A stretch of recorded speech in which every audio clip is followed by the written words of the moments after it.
ان کے پروٹوکول نے مجھے بڑا تنگ کیا ہوا تھا۔ صاحب بزی ہے، صاحب میٹنگ میں۔ آج صاحب بالکل اکیلے ہیں اور کوئی پروٹوکول نہیں ہے۔ یہ کیا ہو گیا آپ کو؟ آپ تو جج تھے، آپ کا دبدبا تھا، جیسے چاہتے تھے قلم چلا دیتے تھے، ہیں؟ آپ ایسے ہو گئے؟ آپ اتنے تنہا ہو گئے؟ آپ اتنے اکیلے ہو گئے؟ یہ کیوں؟ آپ یہاں پہ بھی جج ہی ہے نا صاحب؟ صاحب یاد ہے میں وہی ہوں جس کی بائک چوری ہو گئی تھی۔ میں آیا تھا آپ کے آفس کے باہر 6 گھنٹے کھڑا تھا، مگر آپ کے پروٹوکول والے تو مجھے اندر آنے ہی نہیں دے رہے تھے۔ وہ کہہ رہے تھے صاحب بزی ہے۔ تو آپ یہاں پہ بھی ڈی ایس پی ہے کیا؟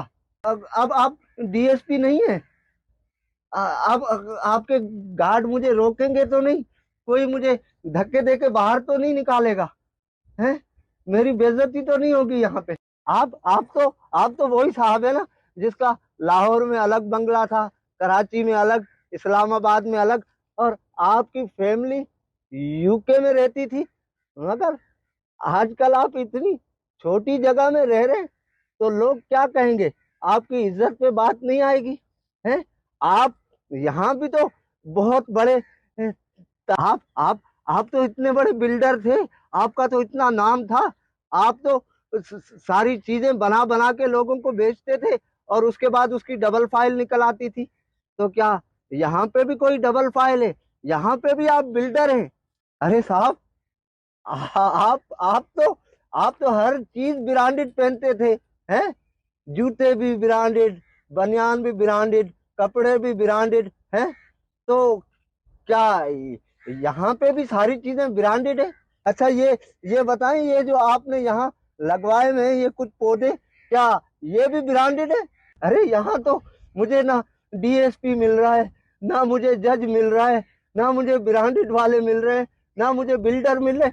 ارے یہ حاجی صاحب، حاجی صاحب، حاجی صاحب کچھ بولیں تو صحیح۔